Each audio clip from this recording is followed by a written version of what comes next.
উত্তর কলকাতার কোনায় কোনায় আছে অনেক মন্দির ও তার ইতিহাস। আজকে এসেছি বাগবাজারের গৌরীয় মঠ। আচার্য ভক্তি সিদ্ধার্থ সরস্বতী ব্রিটিশ ভারতের 1920 সালে 6 সেপ্টেম্বর বাগবাজারের গৌরীয় মঠ স্থাপন করেন। এটি মায়াপুর ইস্কনের একটি শাখা।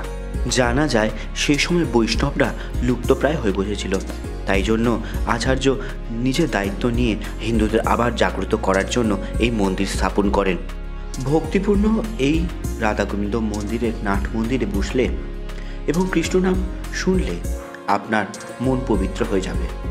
এখানে গোবিন্দ রাধারানী ও নিত্যানন্দর সাথে বিরাজমান।